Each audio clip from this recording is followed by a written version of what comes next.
গুরুত্বপূর্ণ পরামর্শ দিচ্ছে।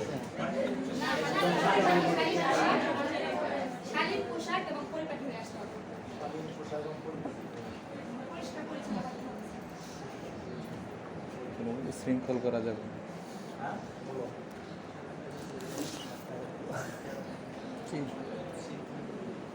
শৃঙ্খলা বজায় রাখতে হবে। স্যার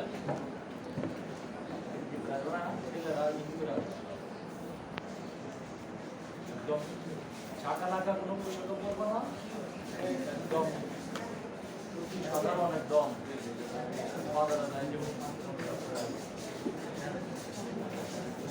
এডমিট কার্ড নিয়ে আসবো অবশ্যই, তবে সেটা দেখবো ছাড়া কেউ আসবে না। জি স্যার।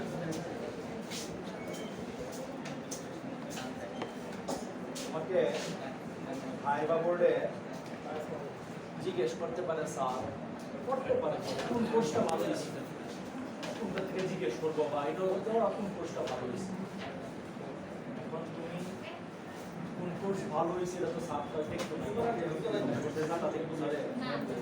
যেটা ভালো এটা থেকে জিজ্ঞেস করলে ভালো বলতে পারবা, এটা ভালো হয়েছে। এই কোর্স থেকে তোমাকে প্রশ্ন বললে পিছনে উত্তর দিতে সময় হবে, তোমার বলতে পারবা বলবো এই কোর্সটা ভালো হয়েছে,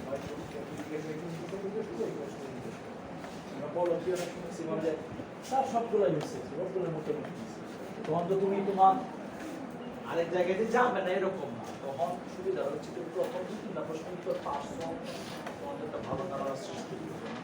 প্রথম তিনটা চারটা প্রশ্ন মধ্যে একটা উত্তর দিতে পারো না, সমস্যা। এই জন্য এইটা ভালো বলতে পারবা সেটা রিটেন পরীক্ষা হয়েছে না, এটার মধ্যে যে স্যারের কাছে কিন্তু প্রশ্নগুলো সামনে থাকে না, এক্সটার্নাল তো থাকবে প্রতি বড় একজন, সাধারণত এগুলো থেকে জিজ্ঞেস করবে। ক বিভাগের যে প্রশ্নগুলো আছে এক নম্বরে এইগুলো বলতে পারবে না, আমাদের সমস্যা, এগুলো বলতে পারবে না। ক বিভাগের যে প্রশ্নগুলো আছে এগুলো কিন্তু দেখে আসবে, ঠিক আছে? প্রতিদিনের হ্যান্ড টাইপগুলো কি আছে দেখে আসবে। অনেক বাইরে যে কি আসছো, কি পরে আসছো এটাই বলতে পারে না, একটা জিনিস পরে আসছো যে এটা জিনিসটা দেখতে হবে। স্যার ব্যস্ত, স্যার এই ঝামেলা লাভ করে করলাম। তোমার মনে করো কিছু বেসিক জিনিস আছে, আবার এগুলা তোমার পরীক্ষা না আসলে স্যার জিজ্ঞেস করতে পারে, জিজ্ঞেস করতে পারে কেন, যখন তোমার রাষ্ট্রবিজ্ঞানে অনার্স মাস্টার্স করছো, বেসিক জিনিস পরীক্ষায় আসুক না আসার, কোর্সে থাক না থাক, আমাকে জিজ্ঞেস করে বলতে পারো স্যার তোমার যেমন পেটু রেস্টুরেন্ট থেকে তোমার প্রশ্ন করতে পারো, সময় সম্ভব পেটু রেস্টুরেন্ট কোর্স কিন্তু মাস্টার্সে সরাসরি নাই না, সাম্প্রতিক রাষ্ট্র চিন্তা আছে, কিন্তু প্রিলিতে ছিল, প্রিলিতে যারা করে আসছে আমার তোমার এই অনার্স ফার্স্ট ইয়ারে ছিল আর্টসের রাষ্ট্রবিজ্ঞান বেসিক যেটা তোমাকে শুধু এই ভাইবাতে না, আমার কি চাকরির ইন্টারভিউ গেলেও জিজ্ঞেস করতে পারে।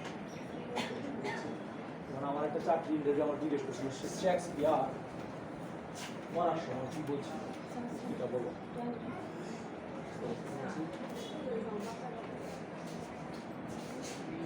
শেক্সপিয়ার মারা গেছিল কেন মনে আছে?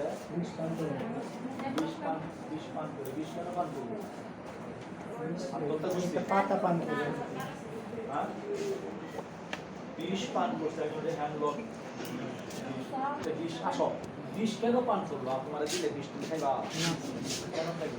নিজে অনেক জ্ঞানী ছিল, মানে রাষ্ট্র সম্পর্কে অনেক কিছু জানতো, পরে ওদের উপর একটা চাপই প্রয়োগ করা হয়েছে যে ওনার নাকি চ্যালেঞ্জ ছিল, জেনে নেওয়ার পরে নিজে একবার উত্তর দেব সক্রেটিসের নাম করতে শেক্সপিয়ার রাজারা আমি শেক্সপিয়ার উচ্চারণ করছি, আমি শেক্সপিয়ার বলছি না শেক্সপিয়ার বলছি, শেক্সপিয়ার শেক্সপিয়ার হ্যাঁ ইংরেজি সাহিত্যের আমার কথা বুঝলো নাই সরাসরি বুলেট আনসার দিবা সে বলছিল অনেক জ্ঞানী ছিল রাষ্ট্র ক্ষমতা চর্চা করতো কি কে ষড়যন্ত্র জেলে ছিল এক কথায় উত্তরটা 20 পান করে 20 কেন পান করলো আমাদের 20 খাই আমার খাওয়াইছে কেমনে খাওয়াইছে বাড়িতে খাওয়াইছে বাড়িতে দুই কিলোমিটার মধ্যে খাইছে তাহলে কৌশলে কৌশলে কৌশলে শেক্সপিয়ার সেদিন বলছে জ্ঞানী লোক ছিল ঠিক আছে জ্ঞানী বিশেষ করে রিয়েলাইজ করছো জ্ঞানী লোকরা তার কাছে আসতে বেশি তরুণ সমাজ দলে দলে তার কাছে ভিড় করতে থাকতো তার জনপ্রিয়তা বাড়তে থাকতো স্বাভাবিকভাবে আলোচনা যখন হয় তখন তা জায়গা রাষ্ট্রের অসঙ্গতি যেগুলো ত্রুটি যেগুলো এগুলো আলোচনা আসে তাই না তার যে ব্যাপক জনপ্রিয়তা দেখে গ্রিসের রাষ্ট্র ক্ষমতায় যারা ছিল তারা শাসক বর্গ শঙ্কিত হয়ে পড়ে তার জনপ্রিয়তা এখানে যে নেতা খুব জনপ্রিয়তা বাড়তেছে সে অনেক হয়ে যাবে না হয়ে যাবে না চিন্তিত হয়ে যাবে না তখন তারা সরকারের বিরুদ্ধে রাষ্ট্রদ্রোহিতার অভিযোগ মামলাগুলো প্রায় বিচারের সম্মুখীন করে বিচার যেহেতু তাদের হাতে রায়ও তাদের মতো রয়েছে তার বিরুদ্ধে রায় হলো বিচারে মৃত্যুদণ্ড দেওয়া হলো মৃত্যুদণ্ড যখন দেয় একজন বিচারক কি উপায়ে মৃত্যুদণ্ড কার্যকর হবে সেটাও রায়ের মধ্যে উল্লেখ থাকে বাংলাদেশের সিস্টেম আছে সাধারণত ফাঁসির কাস্টে ঢুকে লেখা থাকে ফায়ারিং স্কোয়াডে মৃত্যু গুলি করে এটাও আছে তারপরে ফায়ারিং স্কোয়াডে কালো কাপড়দের মধ্যে গুলি করে রায়ের মধ্যে লেখা থাকে ওই সময় গ্রিসে একটা সিস্টেম ছিল হ্যামলক হচ্ছে একটা গাছ বা গাছের পাতা যেটাই বলি আমরা এই পাতার রসটা নির্যাসটা জুস থেকে স্ট্রং পয়জন শক্তিশালী বিষ এটা পান করলে মানুষ বাঁচে না ওইটা একটা সিস্টেম ছিল যে বন্দিকে যা রায় মৃত্যুদণ্ডের রায় হচ্ছে তাকে পেয়ালার মধ্যে দেওয়া হতো তাকে বা গ্লাসে দিয়ে দেবো এটা তোমাকে পান করতে হবে বন্দি মৃত্যুদণ্ডে এটা পান করে তার মৃত্যুদণ্ড পান করতে এইভাবে আসলে তাকে মৃত্যুদণ্ড দেওয়া হয়েছিল এবং মৃত্যুদণ্ড কার্যকর করা হয়েছিল হ্যামলক নামের নেক্সট সক্রেটিস তারপরে সক্রেটিসের ছাত্রকে বলতো প্লেটো তারপরে প্লেটোর ছাত্র এরিস্টটল একজন বলছে এরিস্টটল এই নামটা বলতে পারো না এরিস্টটল এরিস্টটল রাষ্ট্রবিজ্ঞানের জনককে এরিস্টটল যদি না বলতে পারো নেক্সট অনেক কি বলে এরিস্টটল একজন বলছে আমার কানে আছে এরিস্টটল সক্রেটিসের ছাত্ররা জিজ্ঞেস করে সক্রেটিসের ছাত্র হচ্ছে প্লেটো প্লেটোর ছাত্র হচ্ছে এরিস্টটলের ছাত্র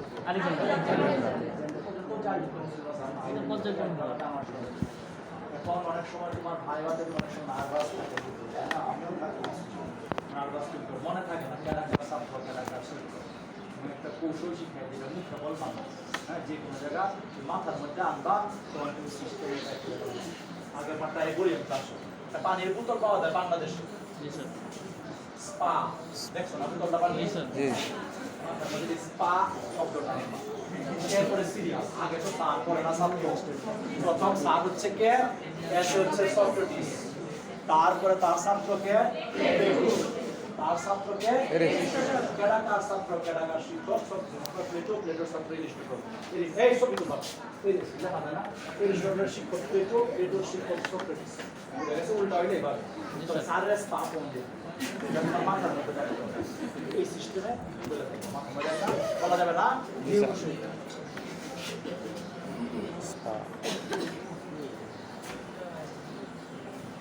সক্রেটিসের দুইটা উক্তি আছে একটা হচ্ছে নো থাইসেলফ সাধারণ জ্ঞানের প্রশ্ন পরীক্ষায় আসে যে কোনো প্রাইমারি স্কুলের নিয়োগ পরীক্ষা বিসিএস আসে ঠিক আছে নো থাইসেলফ নিজেকে জানো উক্তিটা কার সক্রেটিস সক্রেটিস এর মানে হচ্ছে নিজেকে জানো আর একটা হচ্ছে ভার্চু ইজ নলেজ এই মূল মন্ত্রটা কার এটাও সক্রেটিসের নলেজ এই দুইটা কথা হচ্ছে সক্রেটিসের নো থাইসেলফ নিজেকে জানো যেটা তার আর ভার্চু ইজ নলেজ হচ্ছে তার চিন্তাধারার মূল সূত্র এটা মূল মন্ত্র এটা সৎ গুণী জ্ঞান ভার্চু হচ্ছে গুণ বা সদ্গুণ সদ্গুণী জ্ঞান বা গুণী জ্ঞান আসলে সক্রেটিস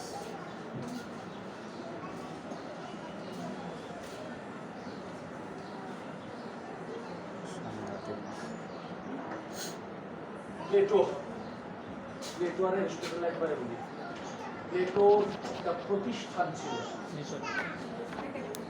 প্রতিষ্ঠানের নাম কি একাডেমি প্লেটোর প্রতিষ্ঠানের নাম হচ্ছে একাডেমি একাডেমি এরিস্টটলের একটা প্রতিষ্ঠান ছিল লাইসিয়াম এটার নিচেরটা হচ্ছে লাইসিয়াম এরিস্টটলের লাইসিয়াম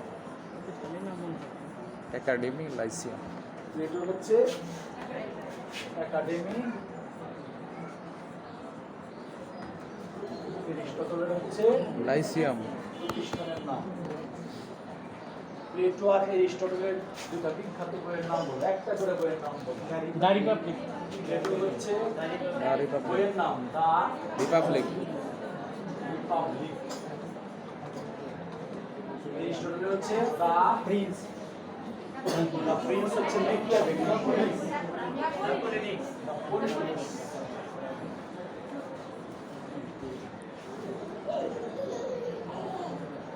জবাব করে গেছে সি আছে আয়ের পরে একটা সি আছে যে ফুলি ফুলি লিখছে যে জি স্যার বানা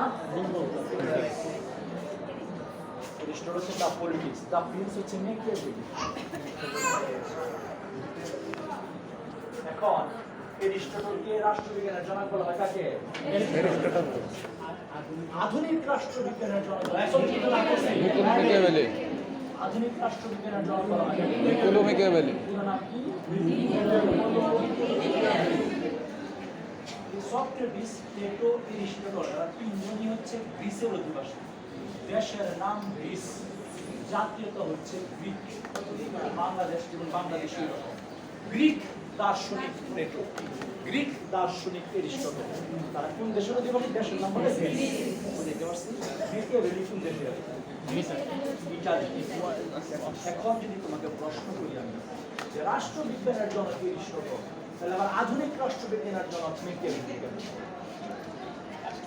বর্তমান রাষ্ট্র নিয়ে চিন্তা হ্যাঁ বর্তমান যে রাষ্ট্র এই রাষ্ট্র নিয়ে চিন্তা ভাবনা করছে আরে খালি উত্তর আন্তর্জাতিক উত্তর দিলে তো হবে না কি করবো মানে আধুনিক রাষ্ট্র নিয়ে যে চিন্তা কথাটি বুঝাইতে পারছি রাষ্ট্রবিজ্ঞানের জনক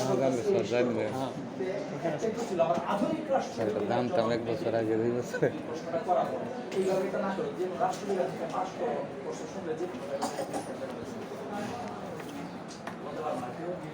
জি স্যার বলতে পারবো অ্যারিস্টটলের রাষ্ট্রচিন্তাকে বিশ্লেষণ করে বর্তমান রাষ্ট্রচিন্তাকে তুলনামূলক একটা ইয়ার কারণে এটা কি আধুনিক রাষ্ট্রচিন্তা রাষ্ট্রচিন্তার ইতিহাসকে কয় ভাগে ভাগ করা হয় চার ভাগও ঠিক আছে তিন ভাগ যদি বলি প্রাচীন যুগ মধ্যযুগ, আধুনিক যুগ। চার ভাগ দিয়ে হচ্ছে সাম্প্রতিক যুগ। এখন একটা জিনিস সমস্ত প্রাচীন ও মধ্যযুগে কি হয়েছে তোমার প্রাচীন ও মধ্যযুগে রাষ্ট্রচিন্তার ক্ষেত্রে ধর্মের একটা ব্যাপক প্রভাব ছিল প্রাচীন যুগ বলো মধ্যযুগ বলো দুই যুগে রাষ্ট্রচিন্তার ক্ষেত্রে রাজনীতির ক্ষেত্রে ধর্মের প্রভাব ছিল ধর্মে যেটা নিষিদ্ধ রাজনীতির ক্ষেত্রে গর্বিত কাজ মনে করা হয় এই জন্য বা মধ্যযুগে কি বলে যে দুই তরবারি তত্ত্ব কি যে পোপ এবং রাজার দ্বন্দ্ব মানে যেহেতু ধর্মের প্রভাব ছিল গির্জার প্রধান পোপ সে মতো আমার কথা ভ্যালু এখানে বেশি হবে আর রাজা মনে করবে আমি রাজা দুইজন মধ্যে দ্বন্দ্ব কাজ করবো দুই তরবারি তত্ত্ব সেন্ট্রাল তাদের মধ্যে দ্বন্দ্ব সৃষ্টি কোন যুগ পর্যন্ত বলতেছি মধ্যযুগ পর্যন্ত মেকিয়াভেলি বলা হয় একটি যুগের শেষ আরেকটি যুগের শুরু অর্থাৎ মধ্যযুগের শেষ আধুনিক যুগের শুরু একটা কথা বলা প্রাচীন মধ্যযুগে রাষ্ট্রচিন্তা ধর্মকে কেন্দ্র করে ধর্মের সহজতা প্রাচীন মধ্যযুগে রাজনীতির ক্ষেত্রে ধর্মের বিরাট প্রভাব ছিল মেকিয়াভেলি হচ্ছে প্রথম রাজনীতিবিদ যিনি ধর্মকে রাজনীতি থেকে আলাদা করে আধুনিক রাষ্ট্রচিন্তার সূচনা করেন বর্তমান রাজনীতির ধর্মের একটা চিন্তা মেকিয়াভেলি হচ্ছে প্রথম রাজনীতিবিদ যিনি প্রাচীন ও মধ্যযুগের ধর্মীয় আবরণ থেকে রাজনীতিকে আলাদা করেন। এই জন্য তাকে রাজনীতির জায়গায় মেকিয়াভেলির বইয়ের নাম হচ্ছে দ্য প্রিন্স। মেকিয়াভেলির মেকিয়াভেলিবাদ কি? প্রিন্স বইয়ের মূল প্রতিপাদক প্রিন্স মানে প্রিন্স শব্দের অর্থ কি? প্রিন্স অর্থ রাজা না, কিং অর্থ রাজা। প্রিন্স অর্থ রাজা। বইয়ের নাম তার কিংও দিতে পারত, তার কিং না বলে তার প্রিন্স বলছে। এই বইয়ের মধ্যে রাজাকে, রাজপুত্র রাজাই, রাজাকে তিনি উপদেশ দেন কিসের জন্য? রাষ্ট্র ক্ষমতা অর্জন, কিভাবে অর্জন করবে, খালি অর্জন করলে হবে আবার জায়গা কিভাবে সংরক্ষণ করবে সেটা, এবং খালি সংরক্ষণ করে বসে থাকতে হবে না, সম্প্রসারণ করবে কিভাবে, বাড়াবে কিভাবে, এই ব্যাপারে তিনি উপদেশ দেন। তিনি বলেন যে মানুষ হচ্ছে প্রকৃতিগতভাবে খারাপ, যেমন স্বার্থপর, দুষ্ট, পরশ্রীকাতর, অকৃতজ্ঞ, ধূর্ত, প্রতারক, বুদ্ধি, এই ধরনের যে খারাপ প্রকৃতি সম্পন্ন মানুষ, এদেরকে যদি তোমাকে নিয়ন্ত্রণে আনতে হয় তাহলে তোমাকে রাজাকে হইতে হবে। বলে দুইটা প্রাণীর গুণের সাথে তুলনা করছে রাজার গুণ। The prince should combine the quality of a fox and a lion. শ্রীগাল এবং সিংহের কোয়ালিটির কম্বিনেশন থাকতে হবে, অর্থাৎ শ্রীগালের মতো দ্রুত, সিংহের মতো শক্তিশালী হতে হবে, পরাক্রমশালী হতে হবে, নইলে তোমার হবে না। হ্যাঁ, পরে বলতেছে তুমি মানে তোমার উদ্দেশ্য হচ্ছে রাষ্ট্রের কল্যাণ, এই উদ্দেশ্য সাধন করতে গেলে তোমার যা করার করবা। তুমি প্রয়োজনে আস্তিক প্রজা যারা আছে, তুমি নাস্তিক হলেও আস্তিক প্রজার কাছে ধর্মানোর আগে ধান করবা। প্রয়োজনে তুমি এরকম সব মতবাদ, ধর্মীয় মতবাদ গুলা চালায় যাও যেগুলো আসলে ঠিক না, কারণ তোমার উদ্দেশ্য হচ্ছে রাষ্ট্রের কল্যাণ সাধন। যেখানে ছলনা দ্বারা, মিষ্টি কথার দ্বারা ভুলানো সম্ভব না, সেখানে তুমি কঠোর হও, বল প্রয়োগ করো। বলতেছে যে তোমার সমালোচনা যাই হোক, তোমার উদ্দেশ্য হচ্ছে রাষ্ট্রের কল্যাণ, যেহেতু রাষ্ট্রের কল্যাণ তোমার উদ্দেশ্য, কাজে একসময় গিয়ে তোমার এই কাজটা প্রশংসিত হবে। তুমি কোথায় এন্ড জাস্টিফাইজ দ্য মিনস, উদ্দেশ্যই উপায়কে জাস্টিফাই করে, ন্যায়সঙ্গত প্রতিপন্ন করে। এটাই হচ্ছে মেকিয়াভেলিবাদ। তোমার উদ্দেশ্য যেহেতু রাষ্ট্রের কল্যাণ, সুতরাং এটা তোমার জন্য এটা বৈধ এবং এটা একসময় প্রশংসিত হবে। এইসব কথার জন্য তাকে শয়তানের অবতার, অনেক খারাপ বিশেষণে বিষয়িত করা হয়েছে, সমালোচনা হয়েছে। কিন্তু আলটিমেটলি আমরা যদি লক্ষ্য করি, আধুনিক রাষ্ট্র রাজনীতির ক্ষেত্রে মেকিয়াভেলির কথা আসলে প্রতিফলন ঘটতেছে। বুঝা যাচ্ছে কথাটা? মেকিয়াভেলি হচ্ছে একটি যুগের অবসান আর একটি যুগের শুরু। প্রাচীন যুগের যা আমি বললাম, সক্রেটিস, প্লেটো, এরিস্টটল, এরা হচ্ছে প্রাচীন যুগের প্রাচীন। মধ্যযুগের এই দুইজনগুলি বিখ্যাত, saint Augustine, saint Thomas Aquinas, মনে থাকবে দুইজনের নাম মনে রাখবে। আধুনিক যুগ শুরু হলো মেকিয়াভেলিটা। মেকিয়াভেলির পরে কে? আমি আধুনিক রাষ্ট্র চিন্তা ঢুকবো গিয়া শেষ পর্যন্ত, তোমার যে কোর্সটা আছে। মেকিয়াভেলির পরে কে? জন লোক একটু পরে কই, টমাস হবস।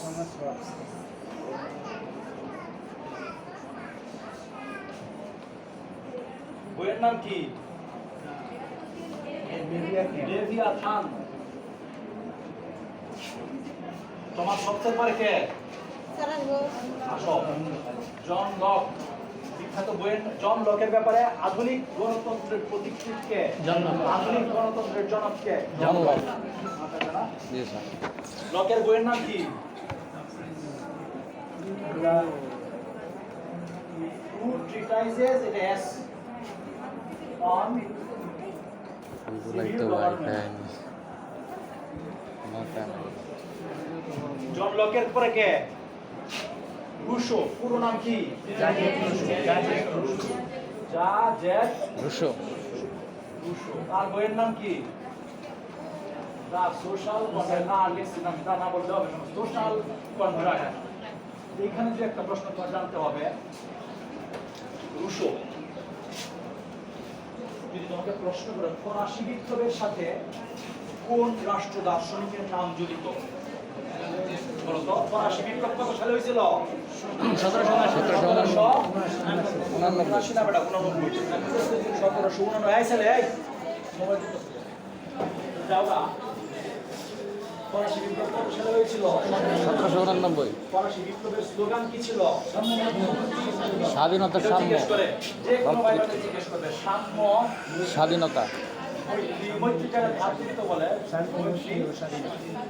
স্বাধীনতা এই স্লোগানটা কার রুশো এই স্লোগানের উদ্যোক্তা হচ্ছে উদ্গাতা হচ্ছে প্রবক্তা হচ্ছে রুশো যে রুশো কি বলছি রুশো। এই জন্য যদি প্রশ্ন করা হয় ফরাসি বিপ্লবের সাথে কার নাম জড়িত কোন রাষ্ট্র চিন্তাবিদের নাম জড়িত উত্তর দিবা যা আছে রুশো মনে থাকবে তার বইয়ের নাম হচ্ছে সোশ্যাল কন্ট্রাক্ট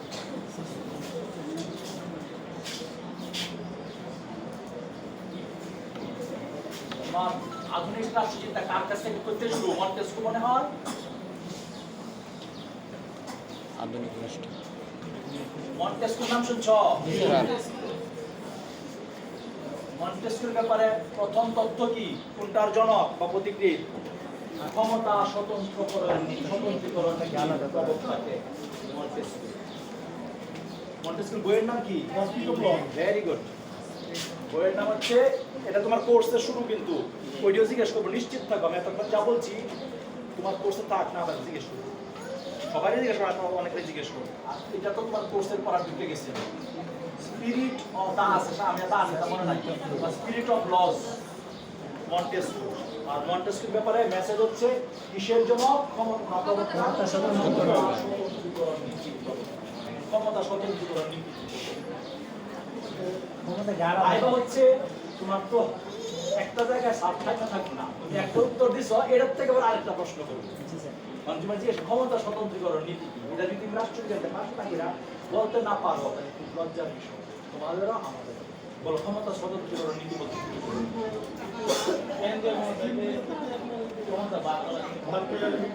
তার মধ্যে ভাগ করে দাও তুমি যেটা বলতে ভাগ করে নিম্ন পর্যায়ে ছড়ায় দাও এটা হচ্ছে ক্ষমতা বিকেন্দ্রীকরণ এটা হচ্ছে ডিসেন্ট্রালাইজেশন পাওয়ার সেন্টার মানে কি কেন্দ্র আমি তো পেয়েছি এটা পড়ে আসতেছি দেখার কথা কি সেন্টার হচ্ছে কেন্দ্র সব ক্ষমতা যদি সেন্টারে থাকে তাহলে ক্ষমতার কি ঘটলো সেন্ট্রালাইজেশন হয়ে গেল কেন্দ্রীকরণ হয়ে গেল আর ক্ষমতার এখানে না রেখা তুমি যদি ভাগ ভাগ করে ছড়ায় দাও বিভাগীয় পর্যায়ে কিছু ক্ষমতা দেওয়া দাও জেলা পর্যায়ে দেওয়া উপজেলা পর্যায়ে ক্ষমতা কি করা তুমি ছড়ায় ছিটিয়ে দিলা কিন্তু ডিসেন্ট্রালাইজ করে ফেললা ডিসেন্ট্রালাইজেশন অফ পাওয়ার ক্ষমতার বিকেন্দ্রীকরণ ক্ষমতা এক জায়গায় কেন্দ্রীভূত না রেখে মাঠ পর্যায় পর্যন্ত ভাগ করে দেওয়া ছড়িয়ে দেওয়া বিকেন্দ্রীকরণ এটা তারের জিনিস আমি বলছি ক্ষমতা স্বতন্ত্রীকরণ নীতি সেপারেশন অফ পাওয়ার প্রথম হচ্ছে এরিস্টটল ধারণা দিয়েছেন আর প্রবক্তা হচ্ছে মন্টেস্কু ক্ষমতা স্বতন্ত্র নীতিকে বলো না বলতে হলে সমস্যা সরকারের বিভাগ কয়টা তিনটা আইন বিভাগ বিচার বিভাগ শাসন বিভাগ আইন বিভাগ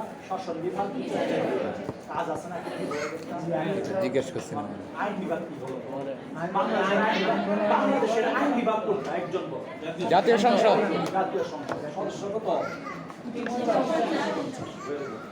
এখন আইন বিভাগের কাজ কি আইন প্রণয়ন করা এক কথা আইন বিভাগ সরকারের বিভাগ তিনটা আইন বিভাগ শাসন বিভাগ বিচার বিভাগ আইন বিভাগের কাজ আইন তৈরি করা শাসন বিভাগের কাজ হচ্ছে আইন তৈরি করলে কাগজের কোনো খুব আছে কার্যকর করা লাগবে এক্সিকিউট করতে হবে আইন কার্যকর করা বলবৎ করা এনফোর্স করা আর বিচার বিভাগের কাজ হচ্ছে আইন যদি না মানে কেউ আইন ভঙ্গকারীকে বিচারের আওতায় আনা সরকারের কাজ তিন বিভাগ তিন আইন শাসন বিচার আইন বিভাগ আইন তৈরি করবে শাসন বিভাগ দুটো বলতে সমস্যা নাই তো শাসন বিভাগ আইনকে কার্যকর করবে বিচার বিভাগ হচ্ছে আইন ভঙ্গকারীকে বিচারের আওতায় আনে ক্ষমতা স্বতন্ত্রীকরণ নীতি হচ্ছে এই যে সরকারের তিন বিভাগ তাদের আলাদা আলাদা কাজ এক বিভাগ আরেক বিভাগের কাজে হস্তক্ষেপ করবে যে বিভাগ তার কাজ আলাদাভাবে করবে এক বিভাগ আরেক বিভাগের কাজে হস্তক্ষেপ করবে এটা হচ্ছে ক্ষমতা স্বতন্ত্রীকরণ নীতি স্বতন্ত্রীকরণ মানে কি আলাদাকরণ পৃথকীকরণ ভাগকরণ সেপারেশন এই যে ক্ষমতাটা তুমি ভাগ করে দিছ চারটা হ্যাঁ করবো একজনের একটা আরেকজন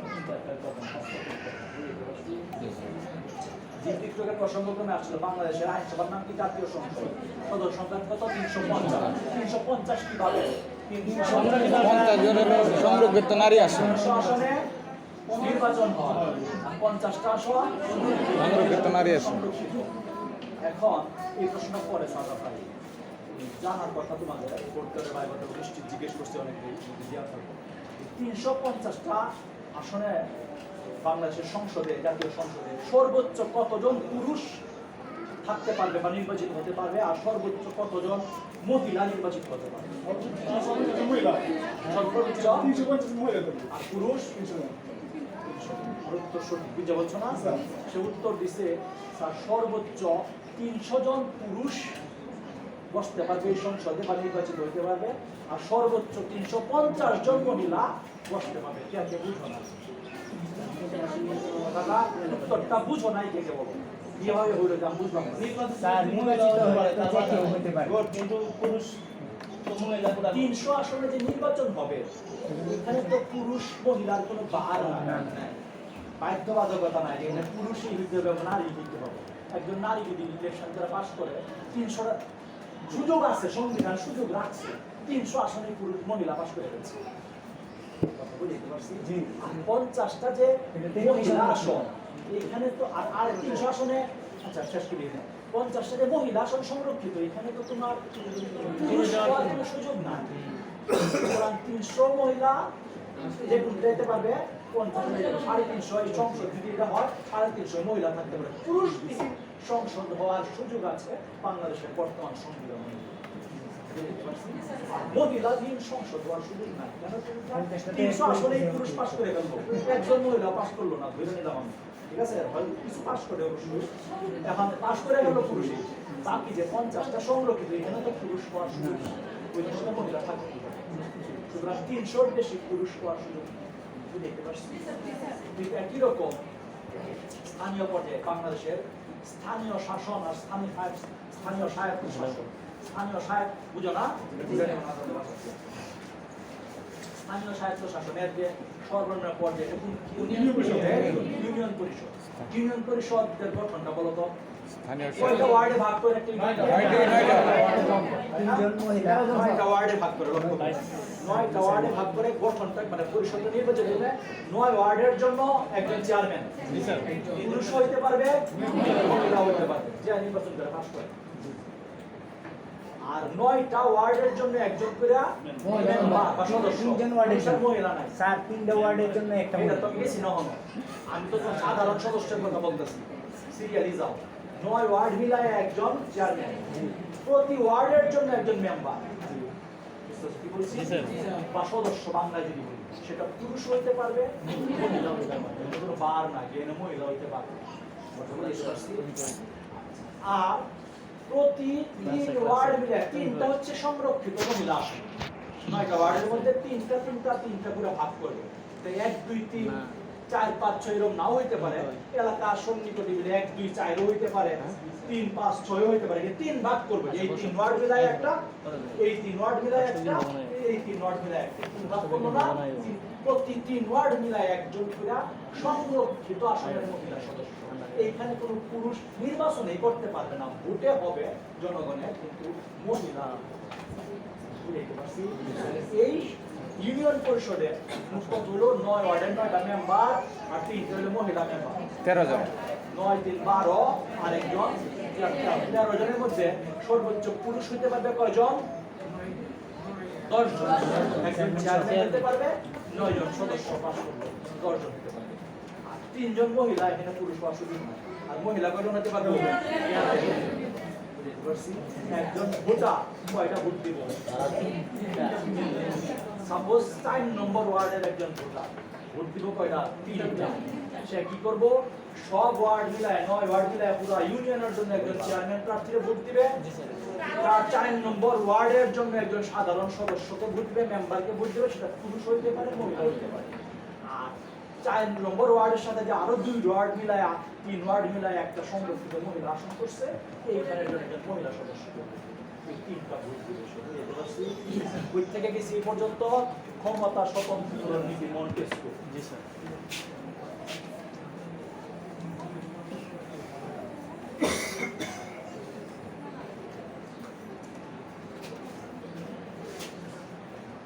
বৈজ্ঞানিক সমাজতন্ত্রের জনককে কাল্পনিক সমাজতন্ত্রের প্রবক্তা বলো তো একজন Charles Fourier.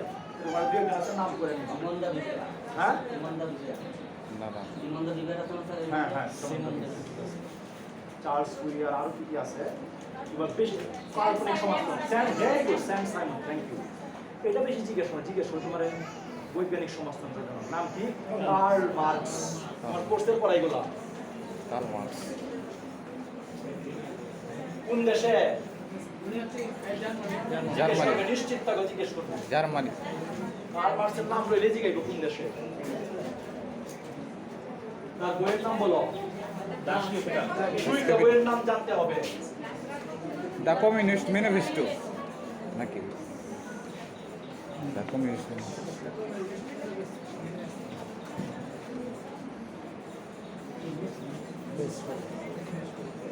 The communist manifesto বইটা আরেকজনের সাথে লিখছে। Friedrich angle. কার্ল মার্কসের কার নাম জড়িত? অ্যাঙ্গেলস। ওর নাম হচ্ছে ফ্রেডরিক অ্যাঙ্গেলস। মার্কস অ্যাঙ্গেলস বলে একসাথে বলে। দ্য কমিউনিস্ট ম্যানিফেস্টো আরেকটা বই আছে বিখ্যাত ডাস ক্যাপিটাল।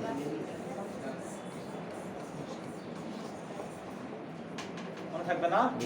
সমাজতন্ত্রের জনক আর রাষ্ট্র সম্পর্কে মতবাদ দিয়েছেন। আরেকটা উদ্বৃত্ত মূল্য তত্ত্ব। কার্ল মার্কসের একটা তত্ত্ব আছে উদ্বৃত্ত মূল্য তত্ত্ব। এই নলেজের আগ্রহ জিজ্ঞেস করবেন তোমার এই দুইটা একটা সেন্সার আর কি হবে কার্ল মার্কস মনে থাকবে।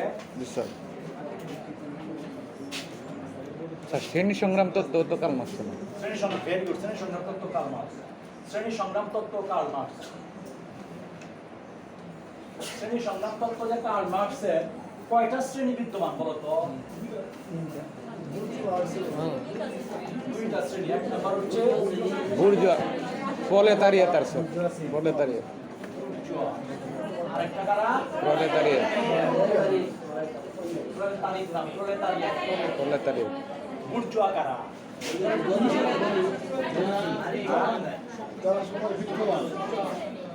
বুর্জোয়া শ্রমিক শ্রেণী। ধনী শ্রেণী। বুর্জোয়া হচ্ছে এক কথায় পুঁজিপতিরা। পুঁজির উপকরণের মালিকরা শিল্পপতিরা শিল্প কারখানা মালিকরা যেটা বলছে বিত্তবানরা একই কথা। বুর্জোয়া হচ্ছে পুঁজিপতিরা। পুঁজির মালিক যারা পুঁজির উপকরণের মালিক যারা এরা হচ্ছে বুর্জোয়া। আর প্রলেতারিয়েট হচ্ছে শ্রমিক শ্রম বিক্রি করে খায়। এই শ্রেণী সংগ্রাম তত্ত্ব। মার্কসের ধারণা হচ্ছে এই বুর্জোয়া শ্রেণী সবসময় করে কি প্রলেতারিয়েটকে শোষণ করে তার পুঁজি আরো বাড়ায় আরো বাড়ায়। প্রলেতারিয়েটের শ্রম শোষণ করে তাকে মজুরি কম দেয় পাওনা কম দেয় দিয়ে তার আমের যাতে কি করে পুঁজি বাড়ায়। পরে এক সময় কি হবে এই প্রলেতারিয়েটটা সংগঠিত হয়ে সংগ্রাম করার পরে প্রলেতারিয়েটের এক না একটা প্রতিষ্ঠিত হবে শ্রেণী সংগ্রাম নিম্ন শ্রেণী এবং এক সময় রাষ্ট্র বিলীন হয়ে যাবে। রাষ্ট্রের কোনো অস্তিত্ব থাকবে না। তো কিন্তু এখন পর্যন্ত দেখা যাচ্ছে রাষ্ট্র এ যাবৎকাল পর্যন্ত কি হয় না বিলীন হয় না বরং রাষ্ট্র একটা অত্যাবশ্যকীয় কি প্রতিষ্ঠান হিসেবে এখন পর্যন্ত গণতান্ত্রিক বিশ্বে বিরাজ করছে। বাফার স্টেট কি বলতো? শক্তিশালী দুটি দেশের মধ্যে মানে সংঘাত নিরোধকারী দেশ। দুইটা বাফার স্টেট দুইটা শক্তিশালী রাষ্ট্রের মধ্যবর্তী অবস্থিত একটা দুর্বল রাষ্ট্র। অনেক সময় সংঘর্ষণের সময় ভূমিকা চুপ করতে পারে স্যার কি দুইটা শক্তিশালী রাষ্ট্রের মধ্যবর্তী অবস্থিত দুর্বল রাষ্ট্র ওই যে আগে বলা দাঁড়ানোর সংঘর্ষ। ঠিক আছে আর তুমি যদি আসতে চাই আসবো না ঠিক আছে আমার থ্যাংক ইউ আসো পরীক্ষা দাও।